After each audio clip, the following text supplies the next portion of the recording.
कुरुक्षेत्र की धरती जल रही थी। आकाश धुएं और रक्त की गंध से भारी हो चुका था। टूटे हुए रथ और बिखरे हुए अस्त्र, हजारों शवों के बीच एक योद्धा अकेला खड़ा था।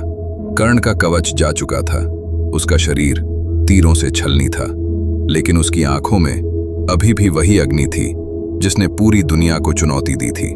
तभी उसका रथ अचानक मिट्टी में धंस गया। पहिया धीरे धीरे धरती के भीतर समाने लगा। उस एक क्षण में समय जैसे रुक गया था।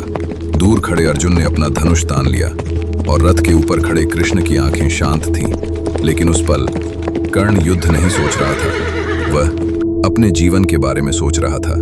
उसे याद आया वो दिन जब पूरी सभा ने उसे सूत पुत्र कहकर अपमानित किया था।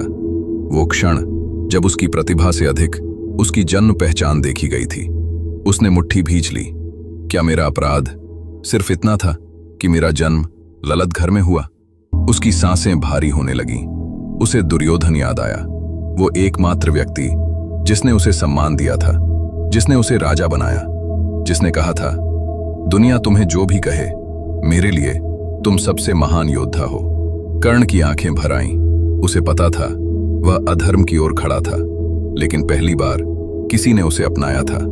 और इंसान अक्सर वहीं बंध जाता है जहां उसे पहली बार सम्मान मिलता है। हवा अचानक तेज चलने लगी। उसने आकाश की ओर देखा। उसे अपनी मां कुंती याद आई, वो सच जो बहुत देर से बताया गया। अगर उसे बचपन में स्वीकार कर लिया गया होता तो क्या आज ये युद्ध होता? क्या वो अपने ही भाइयों के विरुद्ध खड़ा होता? उसकी आंखों में दर्द उतर आया। धीरे से उसने मिट्टी में धंसे पहिए को पकड़ लिया, लेकिन सके हाथ कांप रहे थे। तभी उसके भीतर एक और विचार उठा।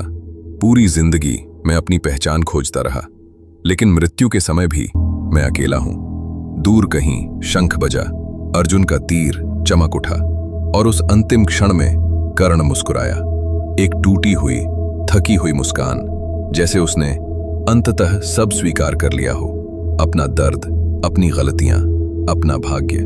अगले ही पल आकाश को चीरता हुआ तीर उसकी ओर बढ़ा और कुरुक्षेत्र की धरती पर एक ऐसा योद्धा गिर पड़ा जो पूरी जिंदगी सिर्फ स्वीकार किया जाना चाहता था।